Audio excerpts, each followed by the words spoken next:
Hello আমার ইউটিউবের বন্ধুরা, আশা করছি সকলে ভালো আছো। তো বন্ধু, আমার ছোট্ট একটা কথা শুনে যান বন্ধুরা। আমি 1 থেকে 1.5 বছর এই ইউটিউবে ভিডিও বানাচ্ছি। আমি অসহায় মানুষকে হেল্প ভিডিও বানাই, কিছু খাইয়ে কিছু টাকা পয়সা দিয়ে আনন্দ পাই। তো বন্ধুরা, আমি আজ পর্যন্ত ভিডিও ভাইরাল করতে পারলাম না, হয়তো ইউটিউব কোম্পানিই করছে না। তো কি করলে ভিডিও ভাইরাল হবে ভাইজান, আমাকে একটু বলো।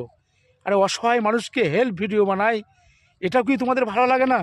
একটা করে শেয়ার, চ্যানেলটাকে যদি সাবস্ক্রাইব করে নাও কি ফলো করে নাও, তো কী এমন যায় এসে যাই বন্ধু? এ তো অসহায় মানুষকে হেল্প ভিডিও বানাচ্ছি। আর ইউটিউব কোম্পানিকে বলবো প্লিজ বন্ধু, ভিডিওটা সবাইকে কাছে পাঠাবে আর আমাকে ভাইরাল করবে। আমি ভাইরাল হতে চাই ইউটিউবে, আমি ইউটিউবে ভাইরাল হতে চাই। 1.5 বছর হয়ে গেল, আরও 1.5 বছর যাক, কোনো অসুবিধে নাই। আমি ইউটিউবে কিন্তু ভাইরাল হতে চাই ভাইজান। তাই সকলে ভালোবেসে এই অসহায় মানুষের মুখ দিকে তাকিয়ে লাইক কমেন্ট শেয়ার সকলে করে বন্ধুরা। ভালো থাকবেন সকলে।